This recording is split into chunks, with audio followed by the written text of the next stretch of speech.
con situaciones comunes. La situación común que yo les quiero mostrar es este caso. Miren este gatito. Es un gatito renal crónico. Tiene los riñones chiquitos y feos.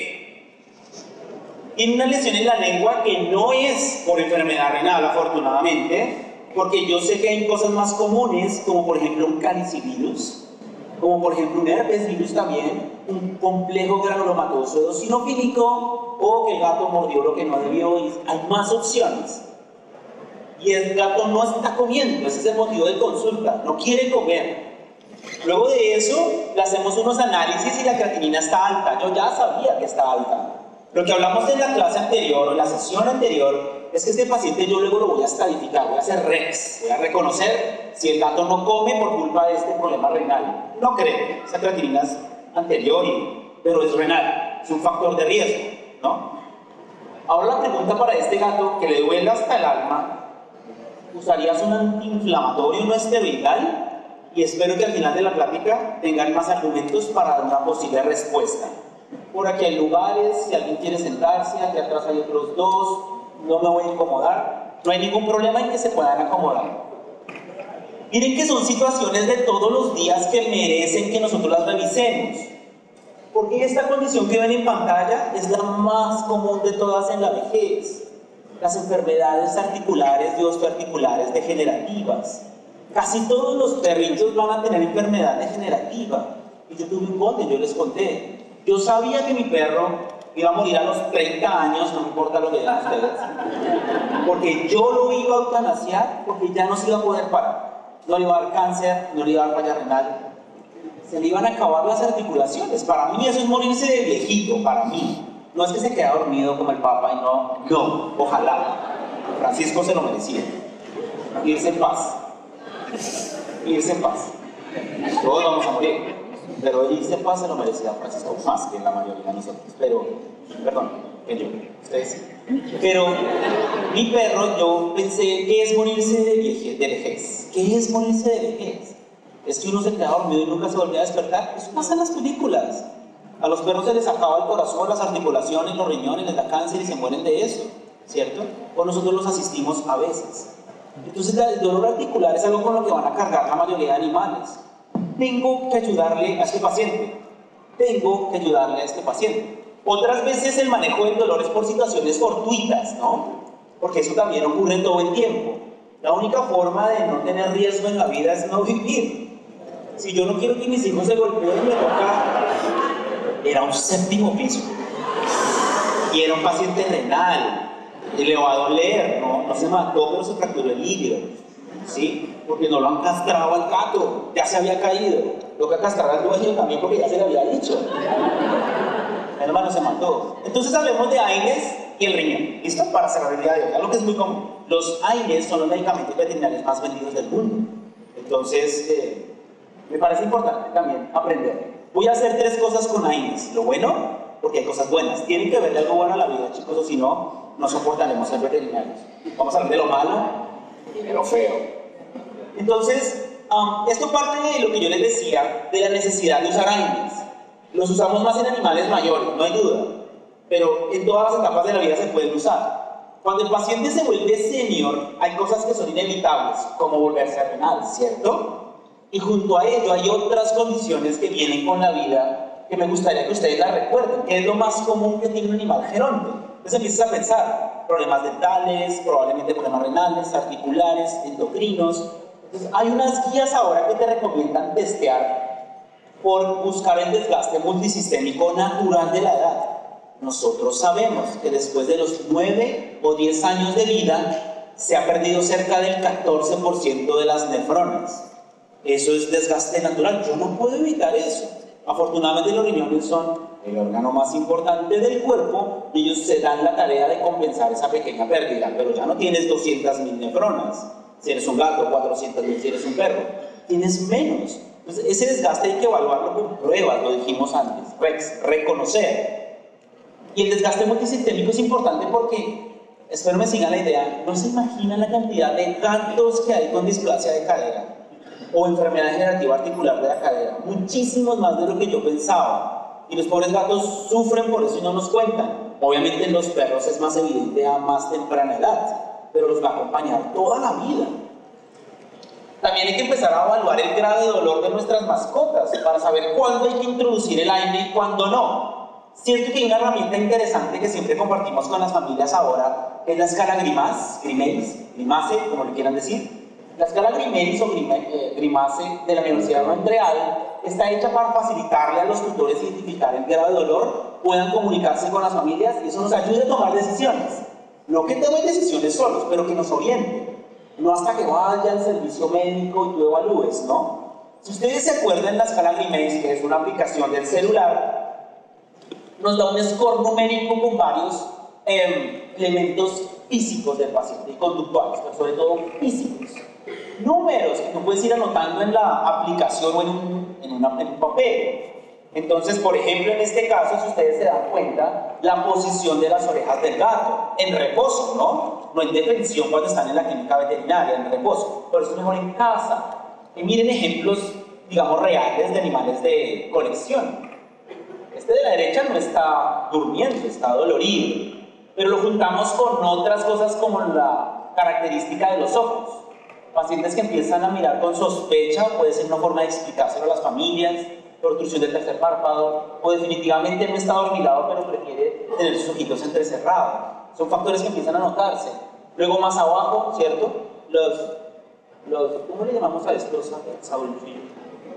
No, los cachetitos, de donde salen los bigotes, los delfos. Ok. Entonces miren cómo en este caso el paciente empieza a aplanar. ¿Cómo se llama la punta del hocico? Carrillo. Los carrillos. Entonces empiezan a aplanar la zona. Voy a señalar porque yo no me imagino. El plano. ¿Qué es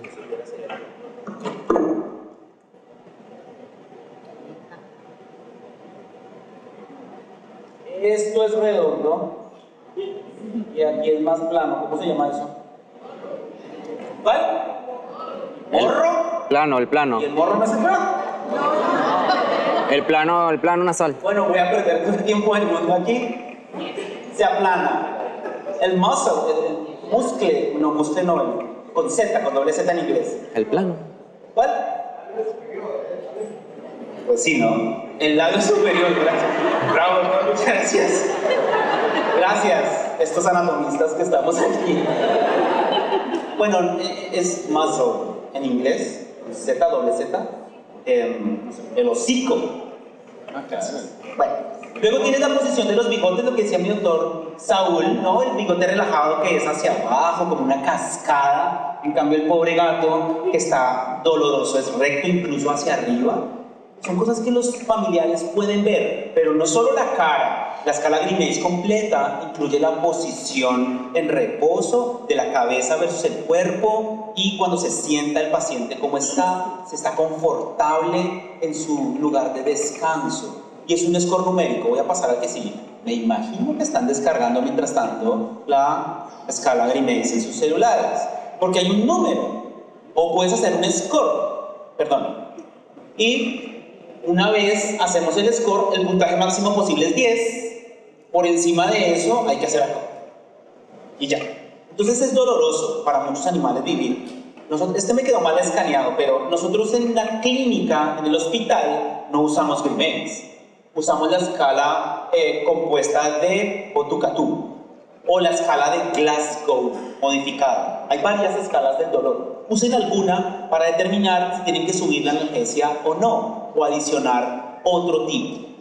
Es importante pensar en el dolor, porque ser enfermo renal crónico significa que te vas a morir pronto, o más rápido de lo que te morirías si no fueras renal. Esta gráfica les dice a ustedes que entre más renal eres, más rápido te mueres. Miren, IRIS 1 o 2 crónicos viven X tiempo, pero IRIS 3 vives menos. Las gráficas de Kaplan-Meier como esta se leen al 50%. Quiere decir que el 50% de los pacientes IRIS 1 o 2 pueden llegar a vivir más o menos hasta unos 30 meses, por ahí, 2 o 3 años. En cambio, el paciente más renal se muere al año. Entonces vives menos tiempo, no deberías vivir con dolor. Sí hay que pensar en esto porque es fundamental. ¿Cuál es el papel de los AINES acá? Bueno, recordemos que los AINES los vamos a usar para controlar el dolor, pero sobre todo el dolor que tiene relación con la inflamación. Eso es importante, porque hay dolor neuropático, ¿se acuerdan? Ese no es inflamatorio. Entonces, esto es del libro, un escaneado del libro, no se lo tienen que volver a aprender, pero recuerden que básicamente los AINES lo que hacen es bloquear las vías bioquímicas de la inflamación que llegan a producir lo que está abajo. Eso sí te interesa.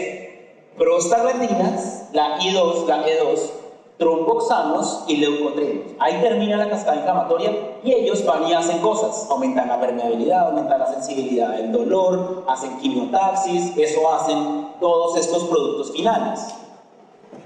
Y los AINES bloquean en diferentes partes las COX para que esto no ocurra y de esa manera bloquean el dolor. Pero recuerden que dentro de la cascada inflamatoria lo importante es que hay unas COX que son constitucionales, o sea, son necesarias para algunos procesos. Por ejemplo, la prostaglandina F2 alfa es necesaria para los temas de la reproducción.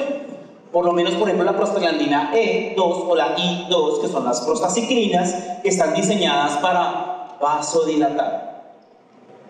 Si se necesita vasodilatar, ellas hacen eso y llega más sangre a X tejido. También las prostaglandinas son parte de la molécula que protege el estómago de sus propios ácidos. Son necesarias. Y las COX-2 y demás son inducidas por inflamación y trauma, que tienen que ver con inhibir la agregación plaquetaria, aumentar la permeabilidad vascular y generar mecanismos de dolor.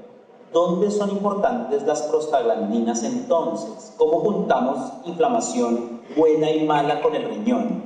Pues recuerden ustedes cómo es el camino de la sangre. ¿Dónde se necesita la sangre en el riñón? En la corteza están todos los glomérulos, todos. Y los glomérulos reciben la sangre para filtrarla, ¿cierto? Entonces ahí necesito que el vaso sanguíneo esté sano para trabajar, para filtrar la sangre. Pero miren la médula lo grande que es. En la médula también necesitas sangre para alimentar el tejido renal y que no se muera. Conclusión, si tú le niegas la sangre al riñón porque cierras las arterias, los glomérulos no tienen sustrato para filtrar, pero en la médula las células no tienen cómo vivir y se mueren. Hay dos lugares de lesión. No es solamente que filtra menos,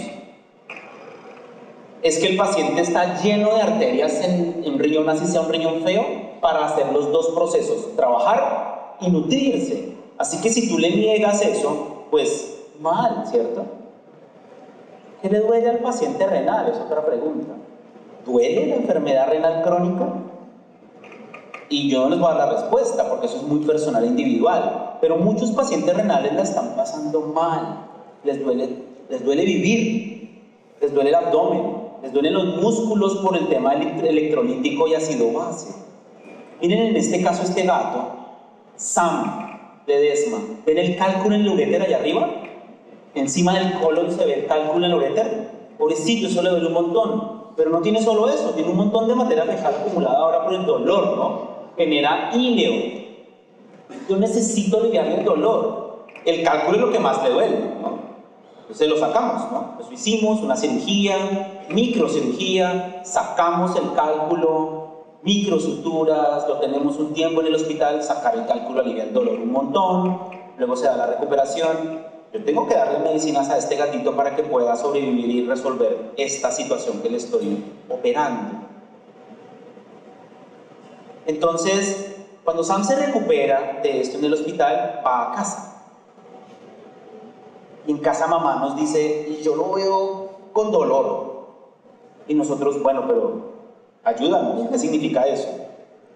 Sam no tiene una cara confortable. Mira, ¿cómo estás?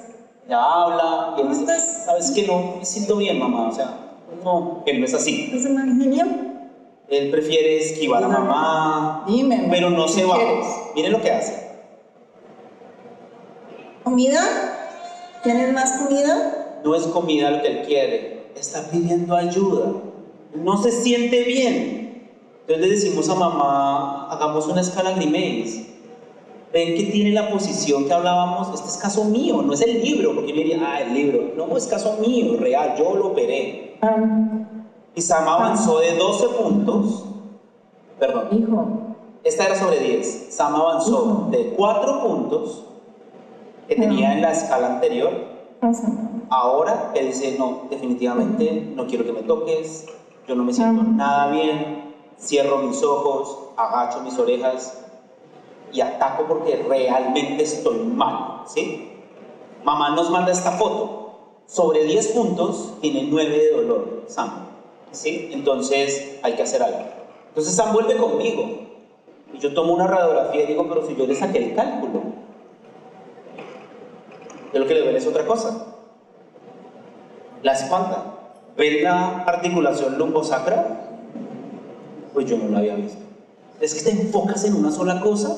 Y este gato es renal crónico porque tenía un riñón perdido y el otro yo se lo acabo de operar. ¿Qué voy a hacer? ¿Cómo lo voy a medicar? ¿Cómo lo voy a manejar? Primero le digo, tienes que volver al hospital. Y le damos fentanilo en infusión. Está bien hidratado, normotenso, meloxicam, una dosis, ya les digo cuál. Y gabapentina, que no actúa ahí mismo, se demora muchos días. Este es Sam. Estabas comiendo una perrita. Un gato normal. ¿Qué escuchaste? Siempre eres así, atento.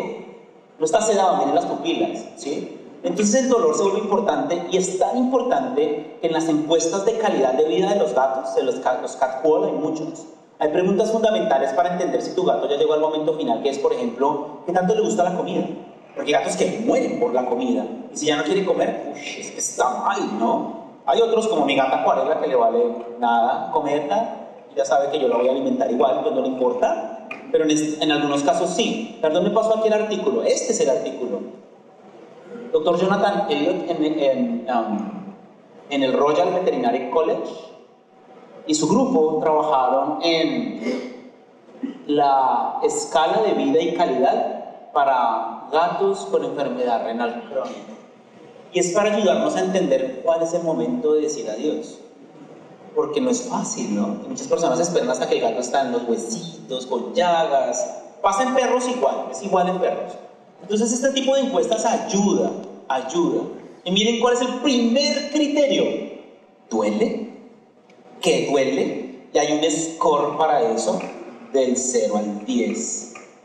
Y el otro que me gusta es movilidad, que es el título que no sale, allá arriba está cortado. Movilidad es otro score, tiene que ver con el dolor y la energía. Y el último es más días buenos que malos días. Hacemos un calendario con carita feliz, carita triste, para ver si hay más caritas tristes, y eso le ayuda a la familia a decir, oye, ¿sabes qué? Sí, es momento de parar. Pero lo importante entonces es acompañar el proceso de la importancia del dolor.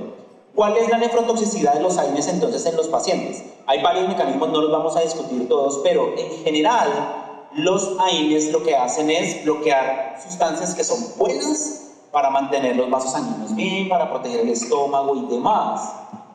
No todo es lo que parece siempre, no. O sea, la chica no tiene hipertricosis, el chico tiene ciertos gustos de vestimenta, pero no es así, es la pierna del novio, es la chica abrazándolo. Entonces hay que ver las cosas primero hay que sacar lo bueno. Hay cosas buenas de los AINES en el paciente renal. Lo primero es que hay un estudio que evaluó el efecto del meloxicam y la longevidad en gatos con y sin enfermedad renal. Entonces tomaron gatos renales y les dieron meloxicam, lo necesitaban, ¿no? Problemas articulares. Y gatos con problemas articulares y no les dieron meloxicam, para ver si los de meloxicam vivían menos. ¿Y qué se dieron cuenta? Que los gatos renales con meloxicam no tuvieron crisis renales y al contrario vivieron mejor y más que los gatos que no lo recibieron. Entonces, ¿es útil? La respuesta es sí, pero hay unas condiciones del artículo. El paciente tiene que estar normalmente hidratado, hidratado. En el hospital no debe ser hipertenso y no debe ser hipertiroideo. Si eso se reúne, puedo intentarlo. Y la otra condición es nunca 0.1 miligramos por kilo. 0.03 miligramos por kilo utilizaron estas personas. Entonces lo que yo hago es, si mi paciente cumple los criterios, en el hospital usualmente no, utilizo 0.03 miligramos kilo de meloxicam si lo llegan a necesitar. Y en los perros igual, utilizo el carprofeno a las dosis que el paciente me tolera.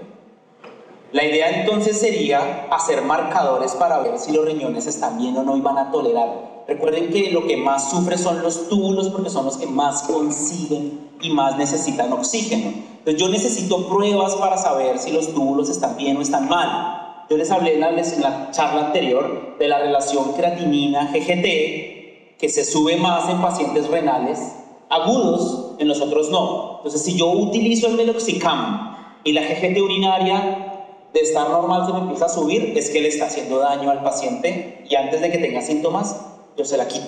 Eso lo puedo hacer en los perros. En los gatos no. En los perros el valor de la GGT es 0.34 GGT dividido creatinina en orina y no es caro.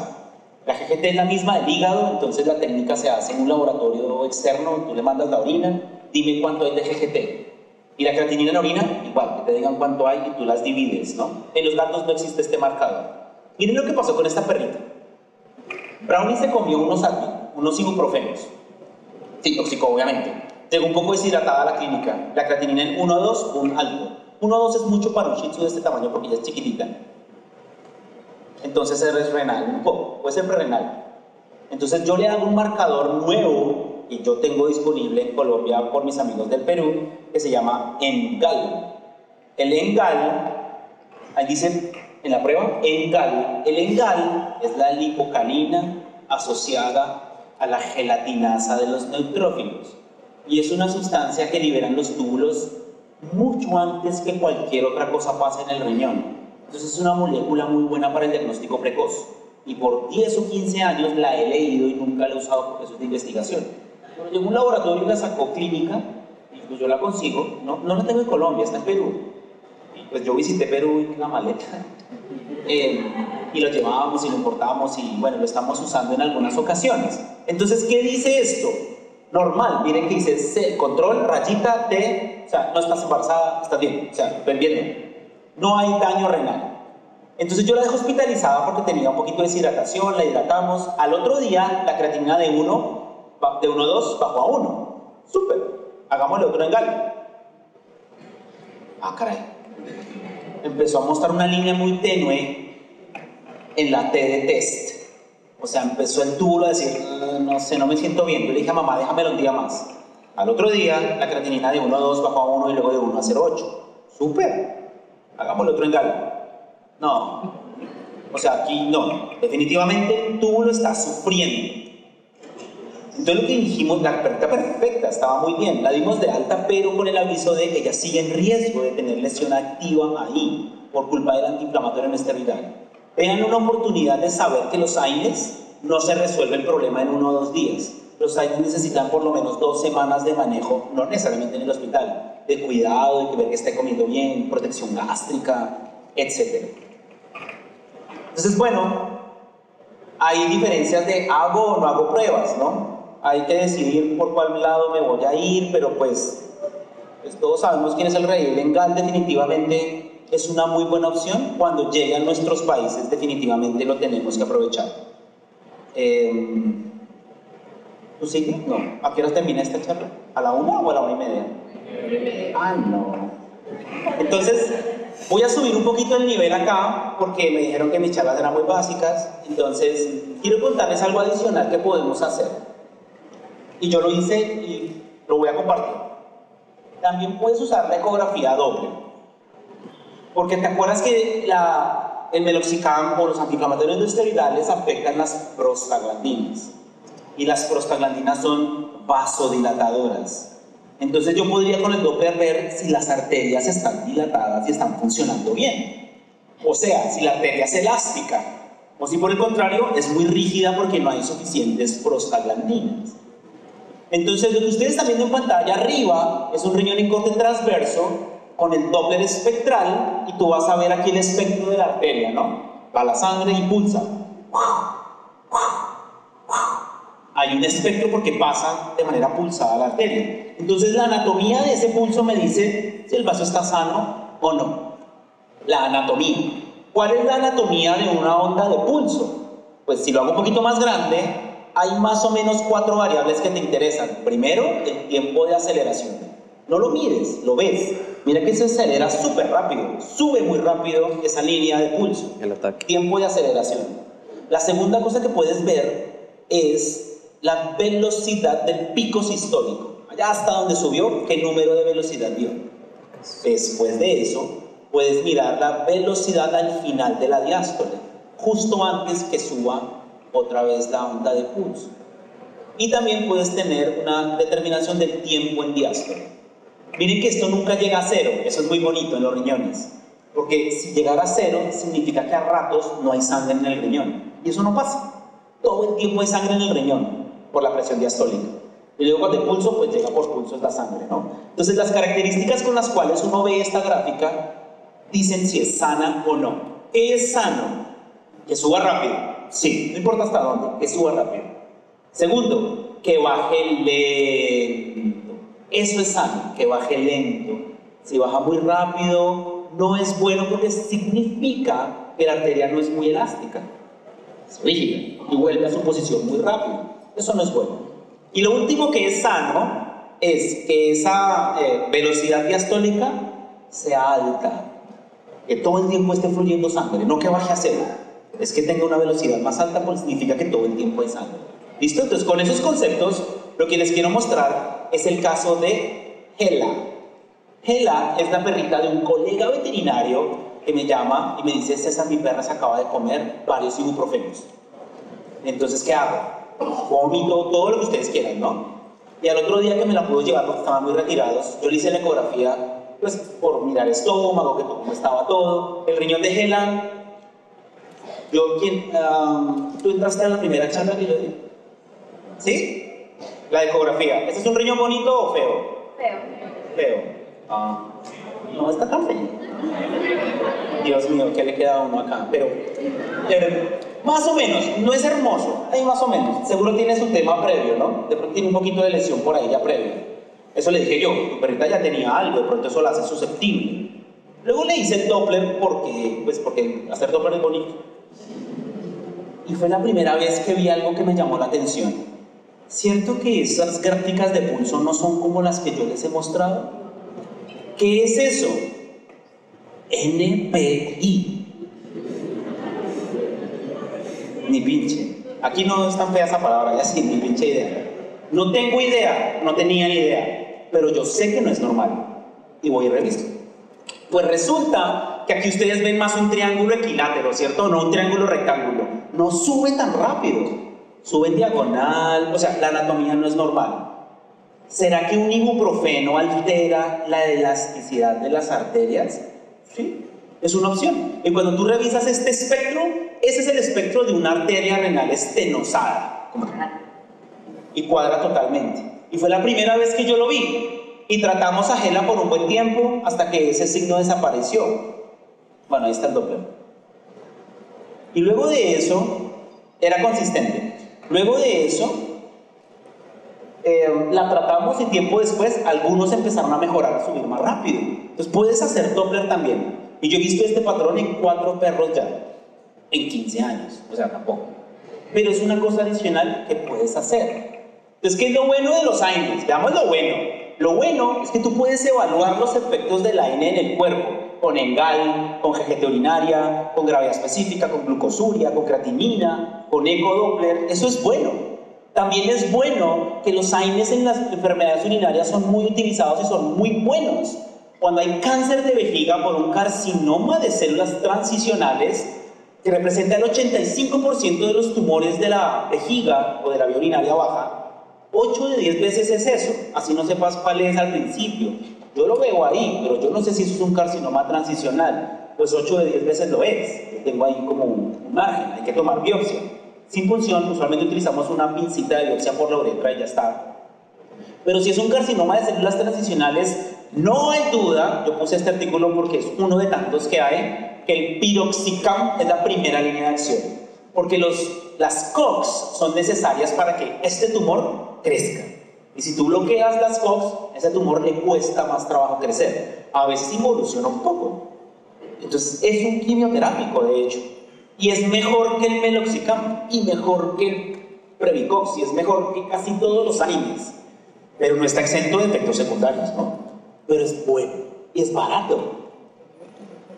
Y muchas veces a las familias decimos, tiene cáncer en la vejiga, bueno, y cuando usas la palabra quimioterapia, eso duele en el alma, ¿cierto?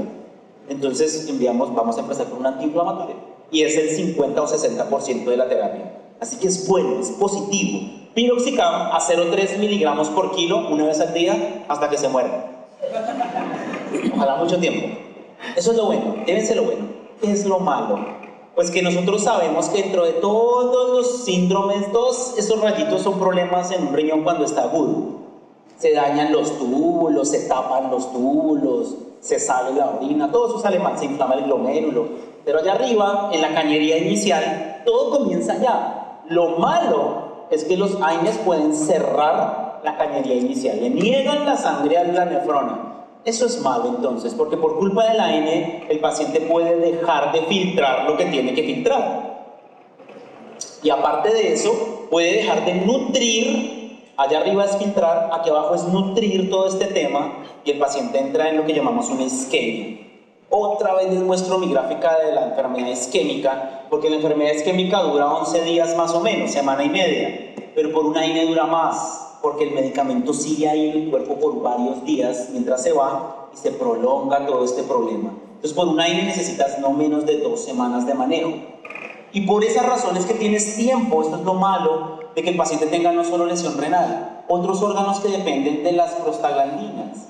Porque como el moco protector del digestivo depende de las prostaglandinas, el paciente puede perder la capa protectora en su tracto digestivo y el paciente puede hacer ulceración. Allá arriba se ve pérdida de la continuidad de la mucosa gástrica, así que muchos de estos perros tienen gastritis ulcerativa, duodenitis ulcerativa incluso, y no es la uremia, es el medicamento. Por esa razón hay que medicar a estos pacientes y hacer gastroprotección. ¿Y qué es lo feo? Pues que a veces es muy severo lo que vemos, ¿cierto? Muy severo. A veces el paciente llega en demasiada mala condición y ya llegan con úlceras en la cavidad oral. Gracias, Ángel, es lo que hablábamos. Gracias, Mac, me volteaste el video. Pero hay perros que llegan muy mal porque el daño es severo, la sobredosis es muy alta y pues ya cuando llegan demasiado tarde es más difícil. Yo les había contado entonces que en la unión córtico-medular hay muchos vasos sanguíneos, ¿cierto? Y como los antiinflamatorios no esteroidales producen vasoconstricción, hay lesiones y necrosis de la zona córtico-medular, y tú lo ves así, como un signo de banda, no siempre, ¿no? Pero muchas veces lo vas a ver así, y eso significa que se ha necrosado ese pedazo de tejido. Recuerda, la unión córtico-medular, muy vascular, y por eso a veces se ve así. Lo feo entonces también es que la ulceración a veces es extremadamente grave, ¿no? Y la perforación gástrica se ha descrito más con el meloxicam que con otros antiinflamatorios. En sobredosis. En dosis normal también puede pasar, pero no lo vemos mucho, ¿no? Pero sí puede pasar, hay que tener precaución, sobre todo en sobredosis. Y en los pacientes renales, cuando puedes evitarlo, vamos a ver la estrategia, pues lo evitas.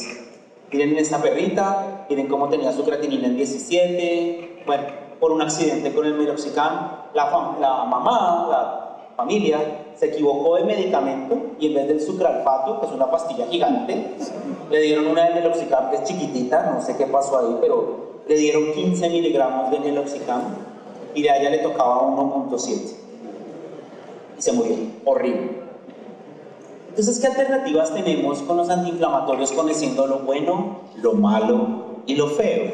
Lo primero es anticiparse. No esperar a que mi paciente tenga el dolor, sino anticiparse al dolor, anticiparse a la crisis. Este esquema lo hizo el doctor David Bolsin, uno de los padres de la nefrología que nos dejó el año pasado, ya no está vivo. Él hizo este artículo precioso en donde hablaba de, a la izquierda tienes un paciente renal crónico y cómo es su función renal a lo largo de la vida que le queda. Cada vez tienes menos función renal, menos función renal, menos función renal y mueres, ¿cierto? Ese es el crónico. Pero ¿qué pasa si adicional vienes crónico y tienes episodios de crisis? Tienes, me pasé con el meloxicam, entonces crisis, o me dio pancreatitis, o me dio cálculos. Entonces, esas zonas rojas es crisis a lo largo de su complicación crónica y eso acorta la vida. Entonces es mejor anticiparse a esto y tener cuidado. Y si yo no sé qué es renal y me pongo a utilizar antiinflamatorios indiscriminadamente, es simplemente anticiparse. Lo siguiente es, si necesito utilizar un antiinflamatorio, primero estabilizo a mi paciente de esos factores de riesgo, como estar deshidratado y demás. Miren que Chewbacca llegó, ella es renal crónica, lo sabemos hace años, y asaltó la basura de la casa y le dio gastroenteritis, diarrea profusa. Después vimos que era pancreatitis. Y ella tiene una enfermedad de columna bastante fuerte y de rodilla. Y ella lleva con antiinflamatorios mucho tiempo porque le sentaba muy bien. Pero llega con deshidratación, llega, miren, pobrecita, había pasado ya por la clínica donde estaba. Y aquí no se alcanza a ver, pero la presión arterial está en 100/50. Entonces está con tendencia a la hipotensión, ¿cierto? Ella necesita su antiinflamatorio para vivir. Pero yo no se lo puedo administrar ahorita, ¿cierto que no? Entonces me anticipo y la estabilizo si puedo. Miren el caso de este gatito. No le voy a administrar un antiinflamatorio no esteroidal a este paciente porque al estar hipertenso se va a alterar la hemodinamia mucho. Y yo de pronto me pongo a molestar con los antiinflamatorios y entra en crisis peor. Primero manejo eso. Anticípate. ¿Tú crees que este paciente le puede dar enfermedad renal? Claro, ya dijimos que la sepsis es un factor de riesgo. ¿Tú crees que este paciente se beneficia de un antiinflamatorio no esteroidal? Pero por Dios, claro que sí. No hay duda que se beneficia. Por esto que están viendo, se beneficia. No, démosle tramador que va a estar bien. Hombre, o sea, en los perros menos, sirve la mitad de las veces. Necesita analgesia y antiinflamación. Pero hay factores de riesgo, me toca mantener al paciente bien hidratado, protección digestiva, evaluar pues que no tenga hiperhipotensión y demás. Por último, lo que hay que hacer es hacer analgesia polimodal. O sea, eso no es nuevo para nosotros ya, es el presente. Y una de ellas es, por ejemplo, los bloqueos regionales, ¿no? Si Sam tiene dolor en el espacio lumbosacro, una opción es hacer bloqueos a corto o largo plazo. Recuerden que el bloqueo locorregional mezclado con triamcinolona puede durar meses, incluso a veces haciendo el efecto. Entonces es una alternativa. Yo no lo sé hacer. Por eso pues, le hago aquí un pequeño zoom. Este es uno de mis mejores amigos y él anestesia a mis pacientes y me ayuda. Y si quieren entrenarse, hay gente para eso. Los vamos a traer al Congreso de León seguramente, espero. ¿Sí? Lo hemos hecho más de una vez en otros leones. Porque yo les había mostrado cuando hablamos de desobstrucción que mezclar la anestesia del gato obstruido con un bloqueo es fabuloso. Y este artículo del Dr. Drovats lo comprueba. Yo les había mostrado la gráfica en donde el paciente sin anestesia epidural versus el paciente en la mitad con anestesia epidural necesitó menos propofol versus el que no tenía nada. El de la derecha necesitó mucho más propofol para poder entrar en plano. Es menos seguro, vale la pena. Hay condiciones crónicas muy difíciles, esto espero que no lo vean nunca. Este gatito tiene algo que se llama el síndrome de dolor orofacial, ¿no? Les duele la vida, les duele la cara, les duele todo. Tú le sacas todos los dientes y le sigue doliendo. Les duele la ATM, la articulación temporomandibular. Pobrecito, y se restregan contra todo y les duele mucho. Necesita el antiinflamatorio, pero necesita más cosas, porque el dolor se empieza a volver crónico. Y es un dolor muy osteomuscular muchas veces. Entonces por eso empezaron a desarrollarse productos como estos anticuerpos monoclonales, o sea, son de gatos, son de perros, contra las moléculas que generan las vías sensitivas del dolor. Y no es un antiinflamatorio, es una opción adicional. Y esto nos está pasando sobre esto, le cambia la vida a muchos animales. Gatos que no saltaban, gatos que no corrían por su casa, que dependían del antiinflamatorio todo el tiempo. Yo, es que es renal. Hay opciones, no es barato, ¿sí? Hay alternativas, y bueno, y toma tiempo, ¿listo? Quita la causa primaria si puedes. Entonces yo tengo este paciente acá y tiene dilatado el riñón, le duele la vida. Pues en vez de antiinflamarlo, lo que puedo hacer es pues, quitarle el cálculo, ¿cierto? Eso lo puedo hacer. O no sé, un bypass también me quita el dolor porque ya no se dilata el riñón, que es lo que duele. ¿Puedo utilizar antioxidantes que protejan el cuerpo de los AINES? La respuesta es sí, pero es muy investigativo más que realmente clínico. O sea, la acetilcisteína y el manitol son barredores de radicales libres que pueden evitar la isquemia secundaria a los antiinflamatorios, pero esto solo se ha demostrado a nivel experimental, en modelo ratón y demás, entonces no es consenso. No confíen en que esto realmente sirva, darle fluimosil, no sé si también se llama fluimosil acá, acetilcisteína, N-acetilcisteína. Puede funcionar en venosa, ¿no? Oral, eso es horrible. Y el manitol también puede ayudar, pero no es consenso. Lo pongo porque lo van a leer. Sin embargo, yo no lo recomiendo mucho. Si se deshidrata el paciente, el meloxicam le cae peor. Y cuando te pasas, o alguien se pasa, piensen en las diálisis. Pero, ¿para qué las diálisis? Ya, eso es lo último que quiero decir acá, es ¿para qué? Porque como hablamos de diálisis y se van a animar a hacerlas, quiero que sepan qué es lo que uno espera de la diálisis. Acuérdense que la idea no es esperar a que el paciente me llegue sobrecargado de volumen, lleno de agua. Esta es la imagen de un perro que les voy a mostrar a continuación en falla renal aguda. Entonces, si el paciente está renal agudo, no uso los antiinflamatorios no esteroidales por nada del mundo. No lo uso. Pero si es crónico y está en casa y está estable y está bien, una opción en gatos es 1/3 de la dosis, ¿no? En teoría, y lo van a leer en los textos, otra opción es tener en cuenta esta lista de alternativas. AINES en gato con enfermedad renal. Hay riesgo más bajo en gatos que en perros y se puede usar con prudencia. Segundo, hay que monitorizar la respuesta al antiinflamatorio. Perfiles, bioquímico, GGT, todo lo que hablamos. Tercero, pueden cambiar la dosis, 1/3 en los gatos y a veces en los perros, lo van a leer, van a corregir la dosis según la función renal. Esto es muy bonito, pero me parece bastante inútil. Pero lo pueden hacer. Miren la ecuación. La dosis que van a utilizar sería igual a la dosis inicial, si fuera sano, por la creatinina máxima de la raza del paciente, dividido la creatinina que él tiene. Puse un ejemplo, quiere usar 4.4 miligramos de kilo de carprofeno, lo multiplico por la creatinina máxima de un perro pequeño, que es 1.1, dividido la que tiene mi paciente, que es 2.1, y me da 2.3. Quiere decir que en vez de darle 4.4, mejor le doy 2.3 miligramos por kilo, y no me paso de eso. El problema de esta fórmula es que solo sirve cuando la creatinina está en menos del doble de lo esperado. Cuando está más del doble, les da nada la dosis y no funciona. Entonces, yo la verdad prefiero que no me meto con eso. No vale la pena, pero bueno, la van a leer. Otra alternativa es AINES deberían ser administrados con comida en lo posible para disminuir las probabilidades de ulceración digestiva. Otra es prevenir los factores de riesgo, ¿no? Deshidratación, hipertensión. Y tener en cuenta que en el síndrome cardiorrenal, por ejemplo, tienes dos motivos para preocuparte de la vasculatura, una es el corazón y otra es el riñón. Entonces hay que tener alternativas que ya les he venido contando, voy a cerrar con unas más. El tema del gastroprotector es muy controversial. Todo el mundo dice que no, que sí, etc. Y la justificación está en la bioquímica, que no la vamos a repasar, pero básicamente lo que necesito que sepan es que los gatos no hacen gastritis urémica como hacen los perros. La gastritis urémica es una mineralización de la mucosa gástrica por ser renal, y eso no pasa en un gato, sí pasa en el perro. Pero eso no quiere decir que el gato no haga hiperacidez por su enfermedad renal.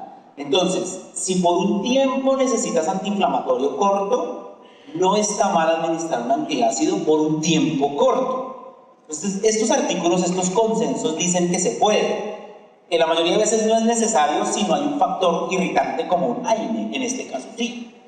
¿Cuál protector gástrico? Pues ahí no está la ranitidina. Y hay una razón, por eso quiero hablar de ello, porque he hablado en estos 2 días que llevo en Venezuela con unos amigos que ahora son amigos, de la ranitidina, y es que ya sabemos que el efecto para subir el pH gástrico es extremadamente pobre en medicina veterinaria. Eso es lo que quiero con un antiácido, que suba el pH. No, en veterinaria la ranitidina no logra ese efecto, y de hecho se acumula en el paciente renal y puede generar problemas hepáticos a largo plazo o neurológicos. Entonces no vale la pena. Esto sí, famotidina cuando la hay, venosa chévere, o si no, oral cuando la hay. Omeprazol. En todas partes hay omeprazol. Se puede utilizar con seguridad.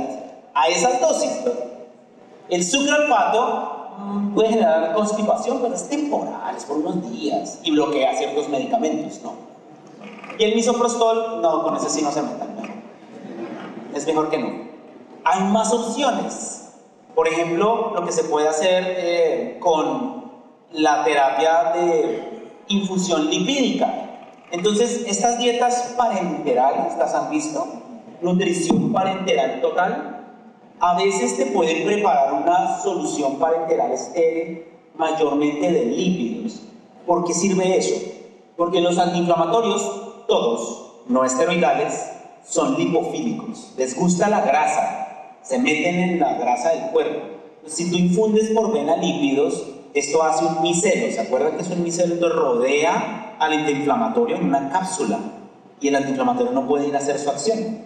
Y luego el cuerpo, a través del hígado, empieza a eliminar por la bilis los lípidos con todo y antiinflamatorio. Es una buena alternativa, pero solo sirve en las primeras 2 a 4 horas de la exposición. O sea, por vena, me equivoqué. No era el suero de destapar la vena, sino eran 3 cc de meloxicam. ¿Sí? Entonces, ahí sirve. O el tutor dice, llega a la casa y el perro está masticando allá unos ibuprofenos. Caray, ahí sirve. Después de 6 a 8 horas, ¿no? Ya todo el meloxicam o el ibuprofeno hizo el efecto, ya no va a funcionar mucho. Igual se les puede dar la infusión lipídica, ¿listo? En los pacientes que están mal, Tartor era un caso muy bonito. Tartor fue un perro de pelea muy maltratado. Y cuando cumplió 1 año y medio, una señora con la policía lo reclamó y lo recuperó. Una señora mayor, tenía 78 años en ese momento. 8 años después, ella tiene 96 años. Y Tartor es el perrito más fiel al lado de ella, más dócil, más noble. Ustedes saben que en general los Bull Terrier son perros que no saben su fuerza. Son muy nobles. Entonces Tartor estaba en el parque haciendo pipí y se le acercó una Schnauzer y lo atacó. Y Tartor pues, se dejó. Le llega con una lesión un poquito dolorosa en el hombro a la veterinaria, el médico lo revisa, todo está bien, exámenes bien, y le hace la prescripción de darle eran 3 días de meloxicam. Pero pues a la señora le costó trabajo interpretar porque vivía sola. Y ella le dio 15 miligramos de meloxicam cuando le tocaban 2.5 miligramos 3 veces al día, por 10 días, porque al tercer día lo veía como mal. Entonces Tartor llegó sin producir orina, ulcerado, edematoso porque estaba reteniendo líquidos, ¿no? Y miren que entonces ya le dio fue edema pulmonar, ¿no? Entonces, claro, por allá una conocida llegó a casa y lo llevó a la clínica y Tartor estuvo bastante mal por mucho tiempo. Estuvo en diálisis, todas esas cosas y el edema se va. Entonces lo que quiero que miren es cuál es la utilidad de usar hemodiálisis en ciertas toxinas. Este artículo es de metaldehído, que es el de matar babosas, el de los jardines, pero este artículo tiene unos textos interesantes, dice entender que hay algunos antiinflamatorios que se pueden dializar y realmente el acetaminofén es el único que se puede hemodializar, sacar del cuerpo con hemodiálisis. Conecto al paciente y le saco toda esa toxina. En el lado de la derecha están los que nos interesan, ibuprofeno, naproxeno, carprofeno y meloxicam estaba acá. Estos no se pueden hemodializar. ¿Por qué? Porque tú solo puedes hemodializar lo que está flotando en la sangre, suelto. Eso lo puedes hemodializar. Pero si está pegado a la albúmina, no lo puedes hemodializar, porque la albúmina es muy grande, no puedes sacarlo. Entonces, yo les pido que cuando necesiten saber si pueden dializar algo peritoneal o hemodiálisis cuando la tengan, miren en internet primero porcentaje de ureinoproteínas. Ahorita más tarde que tengan tiempo, se meten a Wikipedia, incluso está bien, y ponen carprofeno, porcentaje de ureinoproteínas, y les va a salir 99.6%. Entonces la mayoría del carprofeno está pegado a las proteínas, entonces la diálisis no sirve. La diálisis convencional tendría que tener otro método, y hay dos. Uno es arrancarle el carprofeno a la albúmina. Eso se puede hacer. Y la segunda es, pues, sacar toda la albúmina y reemplazarla por albúmina fresca, ¿cierto? Entonces, una de las técnicas de purificación de antiinflamatorios que podemos usar se llama hemoperfusión. La hemoperfusión es pasar la sangre con una máquina de diálisis por un filtro especial. Ese filtro tiene montones de perlas microscópicas de carbón activado de ingeniería, que lo que hace ese carbón activado, igual que en el estómago, ¿cierto? Damos carbón activado y atrapa toxinas, ¿cierto? Aquí lo que hace es lo mismo, pero como está diseñado con ingeniería, este carbón le arranca el carprofeno a la albúmina y lo guarda en ese cartucho y purifica la sangre. Es muy interesante. Y en COVID esto explotó porque empezaron a usar hemoperfusión a arrancar citotoxinas interleuquinas de pacientes que se estaban muriendo. Y yo he hecho eso. Esto es de probar. Yo he hecho eso. Y lo otro que yo he hecho es la plasmaferesis. La plasmaferesis es sacarle todo el plasma al paciente y botarlo a la basura. Todo el plasma, toda la albúmina, todos los anticuerpos, sacárselo y botarlo a la basura, reemplazándolo con un plasma fresco. Ese recambio terapéutico de plasma, TPE o plasmaferesis, es otra opción. Y en algunos países se hace con mayor frecuencia, ¿listo? Bueno, qué pena, ya Alejandra estaba mirándonos mal, pero lo último es que las lesiones que pueden tener los pacientes que requieren el antiinflamatorio o producidas por el antiinflamatorio pueden requerir o pueden derivar a que el paciente no come y meloxicam. O sea, necesito que se acuerden que los pacientes tienen que nutrirse, no le tengan miedo a las ondas de alimentación esofágicas mientras el medicamento hace lo suyo y luego no se necesita, o cada vez que el paciente no coma hay que maximizar la forma de alimentarlos. Entonces la intención durante estos 50 minutos fue hablar de cosas buenas que tienen los antiinflamatorios, cosas que puedes usar y que le generan beneficio al paciente, porque en últimas lo importante es que nuestros pacientes transforman nuestra vida y nosotros espero que transformemos la de ellos. No es admisible el dolor en nuestros pacientes y su manejo es una prioridad. Lo último que yo quiero decir hoy es 2 veces gracias y hasta pronto.